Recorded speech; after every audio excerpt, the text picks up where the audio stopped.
जब तक पाणी ग्रहण संस्कार ना हो तब तक ब्रह्मचर्य अवश्य रहो। यदि उस समय तक ब्रह्मचर्य नहीं रहते तो तुम गृहस्थी को ठीक से नहीं चला पाओगे, वास्तविक अच्छे गृहस्थ नहीं बन सकते हो। जो तुम्हारी गृहस्थ की वृत्तियां हैं उनमें तुम सफल नहीं हो पाओगे। और जो 8-10 बजे तक सोता है वो कोई भी हो ब्रह्मचारी रह ही नहीं सकता। आप देखिएगा 3 बजे से लेकर के सूर्य उदय के तक अगर आप सोते तो आपका स्वप्न दोष बढ़ेगा, आपका संयम बिगड़ेगा। तो जैसे भजन आवश्यक है वैसे व्यायाम आवश्यक है, वैसे प्राणायाम आवश्यक है, वैसे आपको 2 किलोमीटर दौड़िए। 8 प्रकार के ये मैथुन है। पहला, जो हम देखते हैं उस पर सुधार करो, जो हम सुनते हैं उस पर देखो, कहीं हम ऐसी कोई बातें तो नहीं बोल रहे हैं जो काम उत्तेजना प्रकट कर दे। संकल्प भोग का बन गया तो क्रिया हो या ना हो आप ब्रह्मचर्य नहीं रह पाएंगे। मनोवाह नाड़ी, जो ही आपका चिंतन विकारात्मक हुआ वो नाड़ी घसीटती पूरे शरीर से उस सप्तम धातु को, और वो घसीट लिया, आपने क्रिया की या नहीं की, आपका चिंतन बिगड़ा हो गया, ब्रह्मचर्य ठीक नहीं, मन भयानक चंचल बदमाश होता चला जाएगा, गंदी से गंदी बात पेश करेगा आपके सामने, गंदे से गंदे आचरण करेगा, भूल जाएगा कि हम मनुष्य हैं, पशुवत आचरण में उतार देगा। और हारिएगा नहीं। आपने यदि गलत संस्कार बना लिए तो हारिए मत। कुछ समय तक बिना चाहे वो अभ्यास आपको गिराएगा, लेकिन आप बिल्कुल नियम संयम में दृढ़ रहिए, धीरे धीरे शांत हो जाएगा। ये आप धीरे धीरे शांत हो जाएगा। ब्रह्मचर्य बहुत जोर का ये यम है। ब्रह्मचर्य के बिना जीवन मृत है, मृत जीवन। ब्रह्मचर्य अमृत है। मन, वाणी, शरीर बड़ा भारी इनका साधना में योग है। 8 प्रकार के मैथुनों का सर्वथा त्यागी ही ब्रह्मचारी कहा जाता है। पूज्यपाद श्री उड़िया बाबा जी महाराज, मूर्तिमान ब्रह्म, ब्रह्मचर्य ही महान सामर्थ्य, परम पुरुषार्थ, भगवत प्राप्ति का प्रबल साधन है। परम सुख का, परम शांति का, परम स्मृति का, महान धृति का ये प्रधान साधन ब्रह्मचर्य है।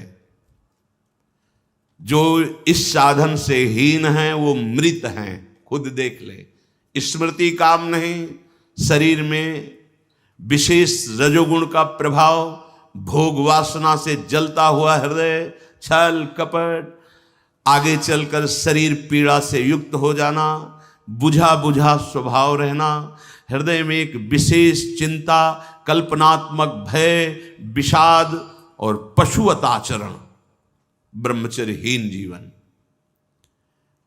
जो ब्रह्मचर्य धारण करना चाहे, भगवत मार्ग में जो चलते हैं उनके लिए तो है ही, पर जो भी परम सुख, परम आनंद और लोक में उन्नति, परलोक में परम पद, उसे ब्रह्मचर्य अवश्य धारण करना चाहिए।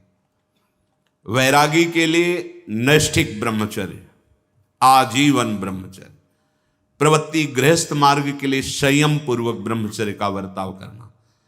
जब तक पाणी ग्रहण संस्कार ना हो तब तक ब्रह्मचर्य अवश्य रहो। यदि उस समय तक ब्रह्मचर्य नहीं रहते तो तुम गृहस्थी को ठीक से नहीं चला पाओगे, वास्तविक अच्छे गृहस्थ नहीं बन सकते हो। जो तुम्हारी गृहस्थ की वृत्तियां हैं उनमें तुम सफल नहीं हो पाओगे। व्यभिचार व्यक्ति का सर्वनाश कर देता है। 20 वर्ष या 22 वर्ष की अवस्था तक तो सबको, जो भी बच्चे हैं उनको शिक्षा देनी चाहिए, ब्रह्मचर्य का ही पालन करें। बहुत सुंदर खेती गेहूं की लहलहाती हुई है, और देहाती भाषा में उसे गलेथ कहते हैं। गलेथ मतलब बाली निकलने को है। अब काट लो आप, एक दाना नहीं मिलेगा, और थोड़ा रुक जाओ धैर्य पूर्वक, बाली आ जाने दो, उसमें दाना पड़ने दो और दाना पक जाने दो, तो 1 बीघा खेत में 40 मन गेहूं होगा। ऐसे ही जो आप 13-14 वर्ष की अवस्था से आपके अंदर परिवर्तन होता है, एक भोगाकर्षण होता है, सबके अंदर जो इस भूमि में जन्मा है, या भगवान या भगवत प्राप्त महापुरुष कारक पुरुष, उसकी बात तो अलग है। अन्यथा जो भी जन्मा है, जहां 12, 13, 14 वर्ष की अवस्था होती है तो काम वेदना जागृत होने लगती है। मन एक अलौकिक आकर्षण, भोगाकर्षण की तरफ भागने लगता है। एक चाह होती, कोई हमारा ऐसा दोस्त हो, कोई हमारा ऐसा प्यारा हो जिसको हम अपना जीवन समर्पित करें। ऐसा होता है, एक वो माया का ऐसा आकर्षण होता है। इसीलिए पूर्व में गुरुकुल भेजा जाता था, बिल्कुल भोग विलासता से दूर, एकांत में महान ब्रह्म ऋषियों के शासन में, चाहे वो राजकुमार हो चाहे गृहस्थ बालक हो, एक ही संगत में बैठाल कर अध्यात्म विद्या के द्वारा, नियम संयम यम के द्वारा उन्हें पूर्ण किया जाता था। उनका ज्ञान पूर्ण, उनका संयम पूर्ण, विचार उनका सत्य, फिर वहां निर्णय लिया जाता था। अब मैं आजीवन नैष्ठिक ब्रह्मचारी रहकर संन्यास लूंगा, अब मैं गृहस्थ में जाऊंगा। दोनों की पद्धतियां थी। गुरुजनों को संतुष्ट करके एक विरक्त मार्ग में चले जाते, गृहस्थ मार्ग में। जो गृहस्थ मार्ग में जाते, पाणी ग्रहण हुआ, उसमें भी गुरुकुल में रहकर शिक्षा मिली है। कब, कैसे, किस विधान से हमें ब्रह्मचर्य का गृहस्थ में प्रयोग करना है। ऐसा नहीं कि मनमानी व्यभिचार प्रवृत्ति। यहां तो अब ऐसे आचरणों की बढ़ोतरी हो रही जहां शास्त्र, संयम, गुरुजनों की आज्ञा, इनका तो कोई महत्व ही नहीं रह गया है। कैसी कलयुग की विचित्र मलिन चाल। जिस अवस्था में असंग रहकर विद्या का अध्ययन करना, स्वास्थ्यवर्धक चेष्टाएं करके स्वस्थ होना, समाज सेवक, देश सेवक, परिवार को सुख पहुंचाने वाला आचरण, अध्यात्म विद्या का ज्ञान, वहां छोटे से ही भोग वासना प्रवृत्ति की बढ़ोतरी, वो दोस्ती, विपरीत भावनाएं, व्यसन। समलो भाई, सबसे हाथ जोड़ के कह रहा हूं, बहुत कीमती आपका जीवन है। जिस जीवन को छोटे छोटे बच्चे गांजा, भांग, अफीम, ड्रग्स, चरस, ये क्या हो रहा है? अभी आपकी 20-22 वर्ष की अवस्था है, आप व्यसन में आसक्त हो गए, आप व्यभिचार में आसक्त हो गए, तो किस बुद्धि से आप देश सेवा करेंगे? किस बुद्धि से आप अपना उद्धार या अपने परिवार को सुख पहुंचाएंगे? ब्रह्मचर्य जीवन है, ब्रह्मचर्य जीवन है। ब्रह्मचर्यहीन जीवन मृत्यु है। पूज्यपाद सिउड़िया बाबा जी महाराज, साक्षात ब्रह्म। जिसको ब्रह्मचर्य धारण करना है, ध्यान देकर सुनिए। सबसे पहला कार्य उसकी दिनचर्या में, चाहे बच्चा हो, चाहे जवान हो, या जो कोई भी हो, सूर्य उदय के पहले रात्रि के चौथे प्रहर में ही जाग जाना चाहिए। अपने तो अर्धरात्रि के बाद ही जाग जाते हैं। चौथे प्रहर में प्रातः 4 बजे बिल्कुल जग जाना चाहिए। और जो 8-10 बजे तक सोता है, वो कोई भी हो, ब्रह्मचारी रह ही नहीं सकता, ब्रह्मचर्य रह ही नहीं सकता। वो स्वप्न दोष का शिकार होगा, वो नाना प्रकार की कुचेष्टाओं का शिकार होगा, पक्का। क्योंकि बुद्धि को सत्य प्रकाश की तरफ प्रेरित करने वाले भगवान भुवन भास्कर हैं। वो पधार रहे हो, आप सो रहे हो सैया पे, आपकी आयु, श्री, कीर्ति, बल सब नष्ट होगा। देखो ना, जो 10-10 बजे तक सोते हैं, देखो ना, उनसे बात करके देखो, एकदम ऐसा लगता है बुझा हुआ जीवन, कोई भागवतिक तेज उत्साह न वाणी में, न नेत्रों में, न तन में। क्या जीवन, मृत जीवन।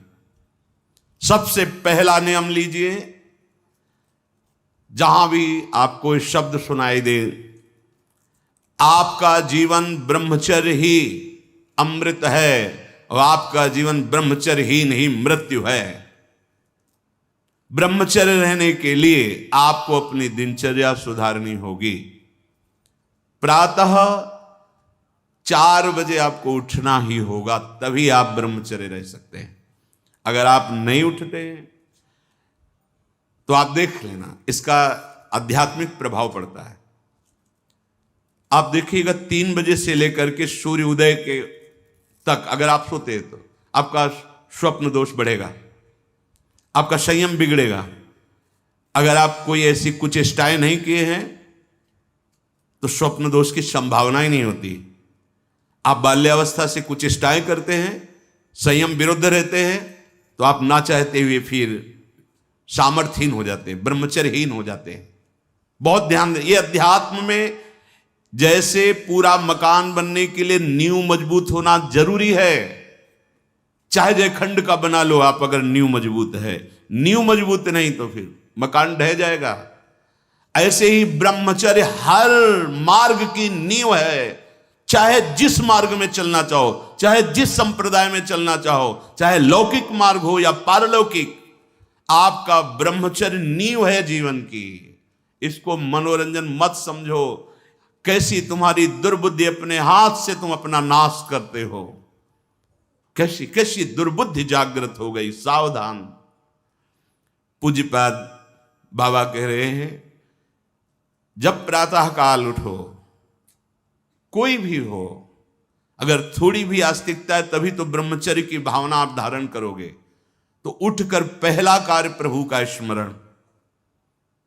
अपने तो प्रभु के स्मरण की सरसता प्राप्त करने के लिए पहले तो गुरुदेव और भक्तों का स्मरण, फिर प्रभु को। मोरे मन प्रभुस्य विश्वासा, राम ते अधिक राम कर दासा। भक्त सुमिरन से भगवान बहुत जल्दी प्रसन्न हो जाते हैं। हरि को निज यस्ते अधिक भक्तन यस पर प्यार। सबसे पहले महान भक्तों का स्मरण, उनसे हमें सामर्थ्य प्राप्त होती। जब उनका स्मरण करते हैं तो उनकी भजन शक्ति, उनकी कृपा शक्ति हमको बल देती है। हमारी दिनचर्या परम पवित्र और शास्त्र सम्मत होती है। फिर बिना, जैसे आजकल वो चल पड़ा है चाय काफी, बाबा मना करते हैं। ये दिनचर्या आप ब्रह्मचारी की नहीं होती कि आप सुबह उठे, चाय पिए, फिर सो, नहीं। हाँ, जल के लिए आयुर्वेद में सिद्धांत है, बिना कुल्ला वो मंजन किए आप जल पिए तो जो मुख में, वो आपके उदर को साफ करेगा जाके, आपके उदर को रोग रहित करेगा जाके। अधिक से अधिक पानी, अधिक से अधिक। अगर उल्टी हो जाती तो और अच्छा होता है। जैसे आप पिए, 2-4-10 कदम टहले, आपको उल्टी लगे, अगर उल्टी कर दिया तो बहुत अच्छा होगा, क्योंकि पित्त और सब गर्मी निकल गई, नहीं हो रही, पच गया है। फिर इसके बाद आप शौच स्नान आदि क्रिया कीजिए। फिर पवित्र जब शरीर हुआ तो जैसे भजन आवश्यक है वैसे व्यायाम आवश्यक है, वैसे प्राणायाम आवश्यक है। वैसे आपको 2 किलोमीटर दौड़िए, कुछ शारीरिक ऐसा व्यायाम, कुछ ऐसे भी व्यायाम करते हैं। ये कोई व्यायाम पैरे से करना, बहुत से, ये कोई व्यायाम का मतलब पसीना निकले शरीर से, आपके शरीर को 1-2 किलोमीटर दौड़िए। ब्रह्मचारी बनना है तो ब्रह्मचर्य पचाने के लिए भी तो चाहिए ना। अब आधा घंटा पद्मासन, 30 मिनट कोई बहुत नहीं होता। बैठ करके आप प्राणायाम, अनुलोम विलोम, जो आजकल शिक्षाएं भी दी जाती है इसकी, आप उसको कीजिए। आसन पे बैठिए, आपका शरीर स्वस्थ रहेगा। फिर अगर आप विद्यार्थी हैं तो जैसे हम शास्त्र स्वाध्याय करते हैं उसी भावना से आप आप देखो, अगर स्मृति आपकी प्रवीण ना हो तो बताना। परम पवित्र विचार वाला, परम पवित्र आहार वाला, परम पवित्र जब आपकी चेष्टाएं, तब इस महान शक्ति को धारण किया जाता है। ऐसे थोड़ी होता है। बड़े बड़े महापुरुषों से मिल मिलकर, रो रो कर प्रार्थना करके आप बताइए, उपाय बताइए जिससे हम अपने साधन संयम को नियमित संयम में रख सके, ऐसे भाव से चल सके। आपको तो बिना किसी प्रयास के सुनने को मिल रहा है महापुरुषों की बातें। बिल्कुल समझ, आप रह के देखिएगा, एक नवीन उत्साह। और हारिएगा नहीं। आपने यदि गलत संस्कार बना लिए तो हारिए मत। कुछ समय तक बिना चाहे वो अभ्यास आपको गिराएगा, लेकिन आप बिल्कुल नियम संयम में दृढ़ रहिए, धीरे धीरे शांत हो जाएगा। ये आप धीरे धीरे शांत हो जाएगा। अब आपकी दिनचर्या में 2 प्रकार के ब्रह्मचर्य, एक आजीवन ब्रह्मचर्य, तो वैरागी का तो आजीवन ब्रह्मचर्य होता है। जो प्रवृत्ति गृहस्थ मार्ग में, उनका संयम का होता है। शास्त्र संयम के अनुसार बर्ताव करे तो उसका जीवन बड़ा सुखमय जाएगा। केवल मन के अनुसार चलने पर कि आप गृहस्थ हैं तो आपके लिए छूट नहीं। देखो, परम ब्रह्मचारी भीष्म जी अपहरण करके स्वयंवर में जीत कर जबरदस्ती राजकुमारी, वो एक राजधर्म है, मैं ले जा रहा हूं राजकुमारियों को महाराज विचित्रवीर के लिए हस्तिनापुर के सिंहासन पर आरूढ़, जिसकी ताकत हो छोड़ा, वो राजाओं का है। अंबा ने तो अस्वीकार कर दिया कि या तो आपने अपहरण किया, आप स्वीकार कीजिए, नहीं तो मैं उनको दो जो। अब वो संयम को भूल गए। महाभारत प्रसंग में है, राजा क्षमा रोग हो गया और मृत्यु को प्राप्त हो गए। बहुत सावधानी, ऐसा नहीं कि आप गृहस्थ में हो तो आप, ये कोई आपके लिए धर्म नहीं है। धर्म संतानोत्पत्ति, भगवान की सृष्टि पूजा के लिए, वो भी संयम भगवत भाव में स्थित रहते हुए। ये मनुष्य जीवन ऐसे बर्बाद करने के लिए नहीं मिला है मनमानी आचरण। यदि सत्संग नहीं सुनते, शास्त्र स्वाध्याय नहीं है, आस्तिकता नहीं है, तो चाहे स्त्री शरीर हो चाहे पुरुष शरीर हो, पशुता रहती है। क्या जीवन है? आजीवन ब्रह्मचर्य पालन करने की जिसकी इच्छा है, नैष्ठिक ब्रह्मचर्य, उसको किसी भी प्रकार से इन अष्ट मैथुनों का स्पर्श नहीं करना चाहिए, संयोग नहीं होने देना चाहिए। और जो गृहस्थ में भी, तो वो भी सावधान, पाणी ग्रहण जिससे किया है वो भी समय मर्यादा के अनुसार। अष्ट प्रकार के ये मैथुन है। पहला, जब हम कोई गंदी बातें सुनते हैं, गंदी बातें देखते हैं, तब हमारे अंदर गंदी बातों का चिंतन होता है, फिर संकल्प बनता है। पहला, जो हम देखते हैं उस पर सुधार करो, जो हम सुनते हैं उस पर देखो। कोई ऐसी बात तो नहीं सुन रहे जो हमारे अंदर काम जागृत कर दे, कोई ऐसा दृश्य तो नहीं देख रहे जो हमारे अंदर काम जागृत कर दे, कहीं हम ऐसी कोई बातें तो नहीं बोल रहे हैं जो काम उत्तेजना प्रकट कर दे। तीन बातें। पहला, ध्यान दीजिए, इसी से भोग संकल्प बनता है। पहला, भोग संकल्प त्यागी। वो बनता कैसे? प्रधान बात, आपको ऐसा कोई दृश्य नहीं देखना जिससे आपके अंदर कामोत्तेजना जागृत, इसका प्रभाव पड़ता है। अभी आप कोई ऐसी बात करुणा की सुने तो आपको रोना आ जाएगा, आप कोई ऐसा दृश्य देखें तो आपका हृदय पिघल जाएगा, आप वाणी से कोई ऐसी करुणा की बात कर आपको रोना आ जाएगा। अर्थात आपके देखने, सुनने और बोलने का प्रभाव हृदय पर पड़ता है। यदि आपका देखना, सुनना और बोलना गंदा है, गंदे का भाव आप समझ रहे होंगे, कामोत्तेजना बढ़ाना वाला है, बेकार की बातें केवल ब्रह्मचर्य की होंगी, तुम ब्रह्मचारी रह ही नहीं सकते।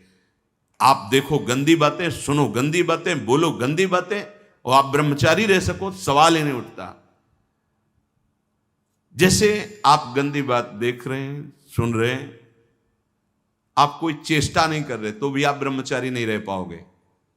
वर्णन हुआ है शास्त्रों में, एक मनोवाह नाम की नाड़ी है पूरे शरीर में, ऐसा कहीं जैसे पित्त की थैली होती है, ऐसी कोई ब्रह्मचर्य वाली थैली नहीं है।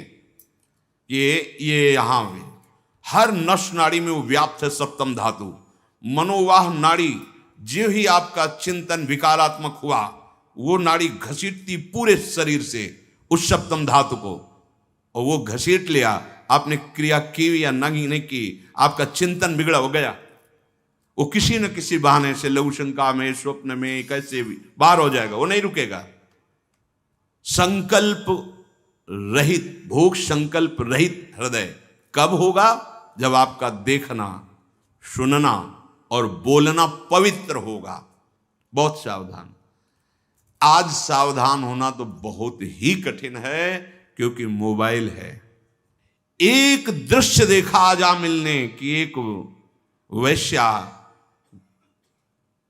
किसी के साथ जंगल में ऐसे, उस दृश्य ने नीच आचरणों में फंसा दिया। एक दृश्य देखा, सौभरी ऋषि ने मछली की 50 राजकुमारियों से ब्याह किया जाके मानधाता की। दृश्य ही देखने मात्र से भ्रष्ट हो जाना होता है। फिर आप उसको तो सर्च करके इच्छा करके देख रहे हैं। हाथ जोड़कर प्रार्थना है, इस आग से बचो। ये आग तुम्हारे सुकृतों का नाश करके, तुम्हारी जीवनी शक्ति का नाश करके तुम्हें ऐसे चिंता, शोक, ऐसे दुख में फंसा देगी, फिर नहीं निकल पाओगे। त्यागात शांतिरनंतरम, भगवान ने कहा, भोग के बाद शांति नहीं, तृष्णा पैदा होती है। भोग के बाद शांति नहीं मिलती है। कुछ क्षण के लिए वो कामना का भोग किया इसलिए शांत लगता है, फिर उसके बाद जो उसकी तृष्णा पैदा होगी, वो तांडव देख रहे हो उस तृष्णा का, पशुवत आचरण। हम बातें बड़ी ऊंची ऊंची धर्म की करते हैं, लेकिन नींव नहीं है धर्म की। ये ब्रह्मचर्य पूर्ण जीवन के लिए अमृत पद है, चाहे गृहस्थी में हो, चाहे व्यापारी हो, चाहे किसान हो, चाहे, और विरक्त मार्ग का तो यही मुख्य ऐसा आधार है जिसके ऊपर वो विविध प्रकार की दैवी संपदा का अनुभव करता है। पहला है, जो आप देख रहे हैं, सुन रहे हैं, बोल रहे हैं, वो कामोत्तेजना वाला नहीं होना चाहिए, क्योंकि उससे आपके मन में संकल्प बनेगा। संकल्प भोग का बन गया तो क्रिया हो या ना हो, आप ब्रह्मचर्य नहीं रह पाएंगे। एक बार परमहंस स्वामी श्री ओंकारानंद सरस्वती जी महाराज, साक्षात मूर्तिमान ब्रह्म, नजफगढ़, कानपुर, गंगा के किनारे, बहुत ही ज्ञान संपन्न महापुरुष, तो हिम्मत करके पूछा गुरुजनों से, तो अपनी बात, महाराज जी, पूर्ण ब्रह्मचर्य रहने में कई ऐसे साधकों में परस्पर वार्ता को कहते हैं, स्वप्न दोष हो जाता है, तो हम कैसे अखंड ब्रह्मचारी माने जाएंगे। महाराज ने जो वचन बोले, यदि आप कोई कुचेष्टा नहीं करते और कुछ काल के बाद ऐसा होता है, आपने स्वप्न में भी कोई गंदे दृश्य या गंदी भावना नहीं देखी, स्वाभाविक आप जगे ऐसा, तो बोले जैसे उफान आती है किसी वस्तु में, वो वास्तविक जो ब्रह्मचर्य, जो संतानोत्पत्ति वाला, वो नहीं निकल पाएगा। उसके ऊपरी भाग का, उससे कोई हानि नहीं होती। यदि आपने कुछ चेष्टा पहले से अभ्यास की है और आपका स्वप्न में गलत संकल्प बन गया है, फिर वो वैसा माना जाएगा। इसलिए संकल्प का त्याग करे, कभी कुचेष्टा न करे। स्वाभाविक कभी खान पान बिगड़ गया या कभी स्वाभाविक ऐसे अधिक श्रम, अधिक थक जाने से ऐसा हुआ, तो बोले वो ब्रह्मचर्य खंडन नहीं माना जाता, ऐसा उन्होंने बताया। दूसरा, अब हम सामने तो आंख नहीं मिला रहे काम भाव से, लेकिन हम छुप करके किसी शरीर को देख रहे हैं। किसी शरीर का प्रयोग इसलिए किया कि चाहे जो साधक हो, जिस भावना का साधक हो, काम भाव से किसी भी शरीर को देखना, वो उसके लिए अष्टमैथुनों में आता है और वो ब्रह्मचर्य नहीं धारण कर पाएगा। भावनाएं हैं अलग अलग, काम भावना का अलग अलग आरोप शरीरों में किया गया है। समय परिवर्तन के साथ बुद्धि का परिवर्तन होता जाता है, कामनाओं का अलग रूप होता चला जाता है। जो हमने कभी शास्त्रों में नहीं पढ़ा वो देखने को मिल रहा है। किसी भी शरीर की तरफ छुपकर या किसी बहाने से काम भाव से देखना, अगर ऐसा देखते हैं तो आप अष्टमैथुनों के अंतर्गत है और आपका भाव बिगड़ जाएगा, आप संयम से नहीं रह पाएंगे। एक बार दृष्टि भूल से चली जाए उसे देखना नहीं कहते। जैसे आप मारो, अचानक दृष्टि गई, बस आप हटा लीजिए। जैसे यमुना स्नान करने गए, गंगा स्नान करने गए, यहां जहां सब परिवार के परिवार स्नान करते, अचानक दृष्टि गई है, अब दोबारा नहीं देखना। अगर दोबारा देख लिया तो अष्टमैथुन के अंतर्गत आता, वो आपका भाव बिगाड़ देगा। भूल से दृष्टि चली जाए, तत्काल उधर से दृष्टि हटा लें। किसी भी माता बहन को, जिसको जो गृहस्थ में पाणी ग्रहण किया वो अर्धांगिनी, इसके अलावा जहां भी दृष्टि जाए अपनी दृष्टि को सुधारना है। जैसे हम अपनी मां के पास रहते हैं तो क्या भाव, कोई गलत भाव थोड़ी आता। अपनी बहन के साथ रहते हैं तो क्या गलत भाव आता है? वो तो राक्षस है जिसके अंदर गलत भाव है, वो मनुष्य थोड़ी है। अरे बहन बेटी माँ है तो परम पवित्र, इनके तो चरण रज माथे पे रखते हैं, माथा इनके चरणों में रखते हैं। देखो कितनी सुंदर रीति हमारी ने तो देखा है। कभी बेटी से पैर नहीं छुआते थे पिता, पैर छूते ही थे। हाँ, बेटी के पैर छूते, ये देवी दुर्गा के स्वरूप मानते, एक कन्याएं ये सब भगवती का स्वरूप है ऐसा मानते। और बहन जब राखी बांधती है तो भाई तो माथा रखता ही है, चरण छूता ही है, पूज्य भाव रखना। ऐसे ही जननी सम जान ही पर नारी, ये सब भगवती अम्बा की अंश स्वरूपा है। अपने लोग तो सब श्री जी की सखियां हैं, लाडली जी की दुलारी प्यारी सखियां हैं, अपने को ऐसा भाव। अगर हम स्त्री को, किसी भी स्त्री शरीर को देखकर भोग भावना करते हैं, हमारा पतन निश्चित है। कोई क्रिया हो या ना हो, यह चिंतन वाली बात है, ध्यान रखना। किसी भी माता बहन को भोग बुद्धि से, जैसे शास्त्रों में कहा गया नरकस्य नारी, बात है कि तुम्हारी भोग भावना जो नारी के प्रति है, यह नरक पहुंचा देगी। त्रिविधम नरकस्येदम द्वारम नासन मात्मनः कामः क्रोधा तथा लोभा तस्मादेत्रयम् त्यजेत। माताओं बहनों की तरफ देख करके काम भाव से उनको देखना तो तुम समझ लो नरक जाने का रास्ता फिट कर रहे हो। त्रिविधम नरकस्येदम, शास्त्रों ने तो जगदम्बा कहा है, शास्त्रों ने तो मां कहा है इनको। जननी सम जानो पर नारी, कहां जगत की जो वार्ता है वो कहां शास्त्र के विरुद्ध पहुंच रही। शास्त्र उसको कह रहा है जो माताओं बहनों को गलत दृष्टि से देख रहा है कि नरक, ये तुम्हारे नरक का हेतु बनेगा जो तुम देख रहे हो स्त्री को काम भाव से। आगे कह रहे हैं किसी भी तरह से खिलवाड़ करना। बच्चे हैं, बच्चियां हैं, अब उनको तो ज्ञान नहीं है कि आप गलत स्पर्श कर रहे हैं, आप गलत ढंग से छू रहे हैं, और आप अपनी वासना का पोषण करने के लिए छोटे बच्चों को, बच्चियों को गोद में बैठा ले, खिला रहे, और आपकी भावना दूषित हो रही। ये सत्संग है, बहुत होश में सुनिए। अंतर की वृत्ति भ्रष्ट होने में देर नहीं लगती है। वो अबोध अवस्था को प्राप्त बालक बालिकाएं हैं। भगवान का स्वरूप मानकर दूर से उपासक उपासना का बढ़ावा करता है। दूर से देखो, चरणों में प्रणाम करो, मेरे लाडली लाल इन्हीं बच्चों में खेल रहे, प्रणाम किया निकल गए। ऐसा किसी भी तरह से स्पर्श करने का अधिकार नहीं है। वो महापुरुष जो भगवत प्राप्त है वो खुद वैसे धूल दूषित उनके साथ खेल रहे, उनकी क्षमता हमारे हृदय में नहीं जागृत है। चूक हो जाएगी, बहुत सावधानी का। एकांत में किसी भी तरह का व्यवहार करना विपरीत शरीर से, काम चेष्टा नहीं कर रहे, पर हंसी मजाक, छूना, खेलना, बातें करना, वो आपको भ्रष्ट कर देगा। एकांत में किसी भी ऐसे विपरीत शरीर का ऐसे हंसी मजाक करते हुए स्पर्श करने से भावना में काम प्रभाव जागृत हो जाता है। बलवान इंद्रिय ग्रामो विद्वानम अपि कर्षति, साधारण की तो बात जाने दो। किसी भी जीव को मैथुन करते हुए एकाग्रता पूर्वक देखना, मानो कोई पशु पक्षी आदि ऐसे मैथुन धर्म से अचानक दृष्टि गई, राधा राधा राधा, अगर आपने एकाग्रता पूर्वक देखा तो ये दृश्य आपको भ्रष्ट कर देगा।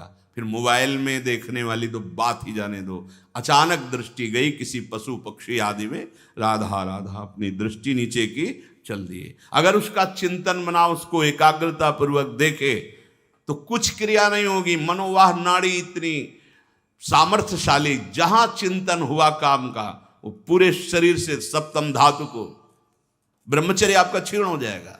बहुत सावधानी की जरूरत। वीर्य, प्राण, मन, इन तीनों का परस्पर घनिष्ठ संबंध है। एक भी स्थिर हो जाए तो तीनों स्थिर हो जाएंगे। ब्रह्मचर्य ठीक, मन एकाग्र, और प्राण सूक्ष्म। सूक्ष्म प्राणों के द्वारा ही परम योग को प्राप्त किया जाता है। स्थूल प्राण, बहुत खाना, बहुत चर्बी बढ़ाना, ये साधन हो पाएगा? शाम ऐसे आटा लगा दिया जाए, उड़े ना। श्वास प्रश्वास चल रही, उस आटे पर धक्का भी नहीं लगना चाहिए, तब समझना चाहिए कि प्राणवायु सूक्ष्म हो रही। इन बातों का कोई ध्यान ही नहीं हो रहा, बस मनमानी आचरण। बहुत इतना खा लिया, अब उसी को पचाने में पूरी शक्ति लग गई। भजन और एकाग्रता और इंद्रिय संयम तो बात जाने दो, इतना पा लिया। वीर प्राण मन तीनों का परस्पर घनिष्ठ संबंध है और उपासना में तीनों का बहुत बड़ा योगदान है। प्राण सूक्ष्म, देखो नाम जब आप श्वास लेते हैं आराम से और नाम चल रहा है कशान, फिर श्वास आराम से, नाम चल रहा है। अब स्थूल प्राण है, बैठे हो सुनाई दे रही आवाज प्राणवायु, सांप की सी फुसकार निकल रही, आप साधक हैं, आप उपासक। इतने स्थूल प्राण तो आप मंत्र कहां चला पा रहे हैं? इसका मतलब मंत्र नहीं चल रहा। आराम से शांत श्वास। प्राण जिसका ब्रह्मचर्य ठीक है, बिना प्राणायाम के भी वो सूक्ष्म हो जाएगा। जिसका प्राण सूक्ष्म है, ब्रह्मचर्य ठीक है, मन को एकाग्र करने के लिए ज्यादा श्रम नहीं करना पड़ता। ये तीनों एक तार जुड़े हुए हैं। ब्रह्मचर्य ठीक नहीं, मन भयानक चंचल बदमाश होता चला जाएगा, गंदी से गंदी बात पेश करेगा आपके सामने, गंदे से गंदे आचरण करेगा, भूल जाएगा कि हम मनुष्य हैं, पशुवत आचरण में उतार देगा। ब्रह्मचर्य प्राण मन तीनों का परस्पर बहुत घनिष्ठ संबंध है। एक स्थिर कर लो, ब्रह्मचर्य बहुत गंभीरता स्वभाव में आ जाएगी। ब्रह्मचारी का स्वभाव गंभीर होता है, विचार परिपक्व होता है, स्मृति प्रवीण होती है उसकी, और हर कष्ट सहने की सामर्थ्य होती है। गर्मी सर्दी बरसात पीड़ा अपमान निंदा, वो महान शीतलता अंदर प्रदान करता है। मस्ती एक रहती है, और कहीं निरंतर भजन और ब्रह्मचर्य, फिर क्या दुर्लभ रह गया संसार में उसके लिए। इसलिए हमारे शास्त्रों ने, ब्रह्म ऋषियों ने ब्रह्मचर्य पर बहुत जोर दिया है। ब्रह्मचर्य रहने वाले उपासक को इन बातों का ध्यान देना चाहिए। यदि कब्ज पेट में रहेगी तो बिना क्रिया के भी ब्रह्मचर्यहीन होने लगोगे। गर्मी बर्दाश्त नहीं ज्यादा, ये जितने नए पदार्थ पाने वाली लोलुपता है, ये सब ब्रह्मचर्य नाश करने वाली। ये जो आप जिसे पिज्जा कहते हैं, इसमें जो ऊपर लेप लगाए जाते हैं, जो बनता है वो गरिष्ठ है, बहुत गरिष्ठ है, पाचन तंत्रों पर भारी प्रभाव बनाकर एक कब्ज बनाने वाली चीजें। आपको ये 32 दांत दिए गए, वो अच्छे से चबा चबा के लुगदी में थोड़ा खाओ, बहुत देर चबा कर स्वाद लेकर के अंदर जब किया तो जो मुख में पाचन, यहाँ वो जो थूक आदि निकलते हैं, उससे ऐसे रस होते हैं जो उसको पाचन करते हैं। बहुत संभाल, ये भोजन का बहुत योगदान है। अगर कब्ज हो रही है तो ये अनुभव में लाई हुई वस्तु है, ये ईशबगोल की भूसी और छोटी हर। जैसे 1 चम्मच 1.5 चम्मच ईशबगोल की भूसी, और अगर आप पहली बार तो आधा चम्मच वो हर, छोटी वाली हर मिला लीजिए और 250 ग्राम दूध में पा करके सेवन की। वो ऐसा नहीं करेगी कि आपका एकदम पेट साफ कर देगी। 10 दिन 15 दिन लगा, वो धीरे धीरे आपकी आंतों से वो ऐसा, यही सेवन किए, बहुत समय तक सेवन किए। क्योंकि कभी ऐसे जैसे रूखा सूखा मिला, कभी ना मिला, तो ऐसे कब्ज की तो ये पास रखते थे, थोड़ा ईशबगोल की भूसी और हर। दूध ना मिला तो थोड़ा पानी से ले लिया, थोड़ा कम प्रभाव पड़ेगा, पर वो धीरे धीरे। अति ऐसी औषधियां जो आंतों को जाके, वो भी नहीं ठीक है, क्योंकि वो सीधे इतनी गर्म होती है, ब्रह्मचर्य का नाश कर देगा। बहुत संयम की आवश्यकता है ब्रह्मचर्य के लिए। तो कब्ज मत होने दीजिए, और जल की कमी नहीं होनी चाहिए। 2.5-3 लीटर जल तो होना चाहिए। आपकी जो एसिड बनती है, आपकी आप लघुशंका जो होती है, उससे आपके स्वास्थ्य को लाभ मिलता है। सुबह से शयन तक 2.5-3 लीटर पानी पीना ही चाहिए, यदि आप संयम से चलना चाहते हो। मैदा और गरिष्ठ वस्तुएं, चाय और कॉफी ब्रह्मचारी के लिए निषेध है।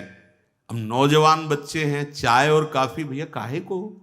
60-50 की अवस्था है, शरीर थोड़ा रुग्ण जैसा, तो आप चाय आदि ले लीजिए। आपको चाय की क्या आवश्यकता है? आपका तो ब्रह्मचर्य खुद इतना पावरफुल कि चाय और कॉफी तो विघ्न है आपके लिए। बहुत कलयुग का बड़ा भारी प्रभाव है। आगे कह रहे हैं कि अत्यंत आवश्यक हो तो शरीर जिसका रोगी है उसकी सेवा के लिए अगर आपको सेवा लगाई गई है, या किसी को सेवा कार्य के लिए ऐसे, बकाया किसी को स्पर्श मत करो, क्योंकि सबके शरीरों में परमाणु होते हैं, अपने अपने स्वभाव, अपने अपने आचरण, शरीर में, वस्त्र में, सैया में। एक विश्राम स्थली पे जो आपकी सैया है, आप कैसे सोते हैं उसमें उसके परमाणु हैं, वस्त्र में परमाणु हैं, शरीर में परमाणु हैं। अगर आप ऐसा ही व्यवहार रखेंगे तो आप लड़ नहीं पाएंगे, आपके परमाणु इतने पुष्ट नहीं होंगे कि आप विकारों पर विजय प्राप्त करें। स्वाभाविक भीड़ में कोई छू रहा हो बात अलग है, हमें छूने की चेष्टा, अगर किसी रोगी की सेवा तो फिर विचार नहीं करना है, कोई सेवा पे है तो हमें विचार नहीं करना है। स्वाभाविक ऐसे हंसी मजाक या व्यवहार में हम बचें, स्पर्श से बचें। यहां वो छुआछूत वाला स्पर्श नहीं, अपने परमार्थ को पुष्ट करने की बात है। कभी किसी को मजाक में भी अश्लील बातें मत करो, मजाक से भी। जैसे हंसी मजाक में आप ऐसे, उसका प्रभाव पड़ेगा, वो शब्द है, वो आपके अंदर पहुंचेगा, मनन करेगा और फिर वासना जागृत कर देगा। आप कोई ऐसे कपड़े बनावटी मत पहनो, आप अपने शरीर की वेशभूषा ऐसी मत बनाओ, आप ऐसे शौकीनी प्रकट मत करो जिससे तुम्हारा शरीराभिमान पुष्ट हो, इससे काम बढ़ेगा, इससे वासना बढ़ेगी। बाबा कह रहे हैं कि ऐसे कपड़े, ऐसी सजावट, ऐसी बनावट, ऐसे लेपों के लगाने से शरीराभिमान पुष्ट होता है और आपकी काम वासना बढ़ती है। शरीर मन बुद्धि किसी की भी उन्नति नहीं होती जो शरीर सजाने में, शरीर के, उससे सब बिगड़ जाता है। देहाभिमान, देह भाव पुष्ट होता है, देह भाव पुष्टता में ही सारे विकार अपना राज्य करते हैं। बहुत सावधानी की जरूरत है, बहुत सावधानी। बड़ा पवित्र वेश रखो, पवित्र वस्त्र पहनो, हाँ, सावधानी पूर्वक चलो। इससे कोई वीआईपी पना प्रकट नहीं होता, इससे आपकी मन की, आपकी बुद्धि की, आपकी चित्त की दशा गलत मार्ग में चली जाएगी, क्योंकि शरीर भाव आप पुष्ट कर रहे हैं, शरीर को दिखाना, शरीर का सजा। हम ये नहीं कहते कि आप बाबा जी बन जाओ, आप सब पूरे मुख में रज लगाओ, ये तो हम लोगों के लिए, पर आप उचित ऐसी सभ्य पोशाक हमारे देश की रही है, बड़ी मर्यादापूर्ण रही है, आप उस पर ध्यान दीजिएगा। क्योंकि आप ऐसे जैसे शरीर सजाना से, इससे आपको दुख मिलेगा, आपका मन वासना में हो जाएगा, आपकी भावनाएं दूषित हो जाएंगी। संत समागम तो शरीर राग नष्ट करने के लिए, परमानंद। आप भजन करो, देखो आपको ऐसा सौंदर्य प्राप्त होगा, अंदर आपका ऐसा सुंदर रूप होगा। देखो ना, आचार्य चरण कहते हैं, लक्ष्मी कोटि विलक्ष लक्षण लसल लीला किशोरी सतई राधाध्यम ब्रज मंडलेति मधुरम राधाभिधानम। जो हमारी स्वामिनी जी के दासी भाव को प्राप्त होता है, उसको इतना सुंदर रूप मिलता है कि करोड़ों लक्ष्मी आश्चर्यचकित हो जाएं, ऐसा राधा दासी का स्वरूप होता है। ए इधर आओ, इतना सुंदर रूप प्रिया प्रीतम का, इतना सुंदर रूप आपका, और ऐसे महासुख में निमग्न होना। ये चमड़ा सजाते रोज सजाते तो कितने जन्म बीत गए, और इसी चमड़े में आग लगाई जाएगी, यही चमड़ा गाड़ दिया जाएगा। प्यारे, कुछ समय के लिए मिला है, इसी से तो राग मिटाने का अवसर है। आप इसको सजा के और वासनाओं के खेल में उतर रहे हो, कितनी बड़ी हानि कर रहे हो। अभी आप समझ नहीं रहे, इसलिए आपको बुरा लग सकता है कि हमारे पहनावे पे बोल रहे हैं, हमारे ऐसे। नहीं नहीं, आप अच्छे से अच्छे कीमती वस्त्र पहनिए, पर उसकी सादगी होनी चाहिए। आप अच्छा पाइए, आप अपने उचित शरीर का श्रृंगार कीजिए। सुंदर मनुष्य शरीर मिला है, देखो, जो पशु श्रृंगार करने योग्य नहीं, वो तुमसे भी सुंदर होते हैं। कैसी रंग बिरंगी है उनके सब बाल, और देखो सब एकदम सुंदर, भगवान रचा, उन्होंने रचना की है। तो आपके तो हाथ हैं, आप अपना, पर उतना जिससे आपका हृदय मलिन होकर वासनाओं के प्रवाह में न बह जाए, या हमारे को देखकर किसी के हृदय में ऐसा गंदा भाव ना आ जाए। दोनों, अपने को बचाओ और दूसरों को भी। जो तुम्हारे मन में काम भाव पैदा कर दे, ऐसे पदार्थ मत पाओ। अनुभव करो, भोजन पाते हो, पाने के बाद भजन में मन लग रहा है या वासना में जा रहा है? वासना में जा रहा तो क्यों जा रहा है? क्या आज नया पदार्थ पाया, और उस पदार्थों को जीवन भर के लिए छोड़ दो। अनुभव करो, जब कभी किसी साधु को पवाना हो तो नाम कीर्तन करना, कोशिश करना कि आपका चिंतन भी भागवतिक हो, क्योंकि उसका प्रभाव पड़ता है। आप जो बनाते हैं उसका प्रभाव पड़ता है, एकदम शीशे की तरह अंतःकरण हो जाता है, एक एक बात दिखाई देती है। तो तो जिन पदार्थों के पाने से, जैसे प्याज लहसुन मना किया जाता है, ये वैसा निषिद्ध नहीं कि जैसे मांस आदि ऐसा, ये तमोगुण पैदा करके वासना प्रवृत्ति को बढ़ाता है, इसलिए मना किया गया है कि अगर आपको दीक्षा लेनी है, आपको भजन मार्ग में चलना है तो रोकना पड़ेगा। ये निद्रा, आलस्य, प्रमाद, तामस, क्रोध, वासना, इसको प्रकट करने वाला है, इसीलिए संतों ने इसको निषेध कर दिया। नहीं तो इसकी उपज बड़ी पवित्र सी, जैसे जहां आलू पैदा होती है वहीं पैदा होता है, भूमि में तो होता है, पर उसका प्रभाव, जैसे तुलसी के पत्ता पास में ही गांजे का पेड़, वो भी तो ऐसी जगह मिलेगा, लेकिन वो प्रभाव तमोगुण पैदा करके व्यसन हो गया। तुलसी जी परम पावन भगवत अनुराग बढ़ाने वाली बन गई। और कोई भी सुगंधित पदार्थ जब तक प्रसादी न हो तो शरीर में नहीं लगाना चाहिए, इसका प्रभाव पड़ता है, रजोगुण पैदा करके भोग वासना प्रकट करता है। श्री जी को अर्पित तो भक्ति हो गई हमारी श्री जी की श्री अंग की गंध है, या औषधि के लिए आप ले सकते हैं। नियमानुसार व्यायाम, भोजन उतना जो पच जाए। अगर आपको शाम टाइम लगता है कि खट्टी डकार आ रही, पचा नहीं, तो फिर बैठने की जरूरत नहीं, उपवास करो, दूसरे दिन पाना, कोई मर थोड़ी जाओगे, आपकी आंतों को थोड़ा विश्राम मिला। प्रतिदिन सोते समय दांतों की सफाई करके सोएं। आपके दांत ठीक होने चाहिए, क्योंकि आप अच्छे से चबाएंगे तब आपकी पाचन शक्ति ठीक होगी। 2 बार स्नान ब्रह्मचारी को अत्यंत आवश्यक है। और यहां पेट में ठंडा ठंडा जल ऐसे, यहां तो कई बार जल डालिए, जैसे ऊपर स्नान किया, फिर आधे यहां नाभि से लेकर 10 कमंडल कम से कम ऐसे आराम आराम से, आपके ब्रह्मचर्य की बहुत पुष्टता होगी और आपकी गर्मी शांत होगी। रात्रि के समय, सोते समय विचार कीजिए, आज हमसे कौन सा विचार, कौन सी चेष्टा ऐसी गलत हुई जो नहीं होनी चाहिए, और उसको नियम लेकर दूसरे दिन से ना होने पावे। आप खुद विचार कीजिए।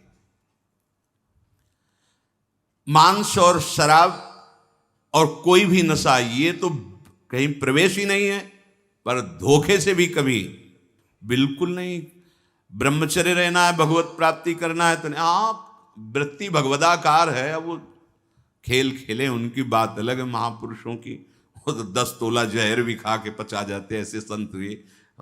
तो हमको अपने कोई भी व्यसन साधना में, देखो सबसे पहली गलती तो ये होगी कि वो व्यसन हमें अपना चिंतन कराएगा। समय पर हमें कोई व्यसन नहीं करना। और ध्यान से सुनिए, ब्रह्मचर्य पालन के लिए इमली और खट्टे पदार्थ बिल्कुल जहर है ब्रह्मचारी के लिए। ब्रह्मचर्य पालन के लिए लाल मिर्च, प्याज, लहसुन, गरम मसाला, जो सब्जी है, ये बढ़िया। दोपहर में भोजन के पश्चात 15 से 30 मिनट तक विश्राम। सोना नहीं है, करवट थोड़ा इधर मध्य में, बाएं ले, उठ के बैठ गए। दिन में नहीं सोना है। जो रात्रि में सेवा करते हैं उनके लिए छूट है। अब रात्रि में बंगला बना रहे हैं श्री जी का, या जो सेवा परायण है, जिनका ऐसी अखंड नाम कीर्तन हो रहा, रात्रि में ही कीर्तन है, दिन में सोना नहीं, रात्रि में कीर्तन करना है, तो चल कैसे पाएंगे? वो दिन में सो लें। सायंकाल के समय भोजन निषेध है। संध्या का समय हो रहा हो, भोजन निषेध है, शास्त्र स्वाध्याय निषेध है। उस समय कीर्तन, नाम जप आदि। और रात्रि में भोजन पाने के 30 मिनट भ्रमण करें। भोजन पाने के बाद घूमिए, फिर शयन कीजिए। अगर ब्रह्मचर्य रहना है, नहीं सब खा पी के और दूध पी के फिर सो गए, फिर नहीं ठीक रहेगा। दिन में उपासक को कभी नहीं सोना चाहिए। ये छूट उसके लिए जो रात्रि में सेवा परायण है, जगते हैं। यदि रात में आपको जगना पड़े तो अपनी नींद पूरी करने के लिए उससे कम समय में काम चला लीजिए।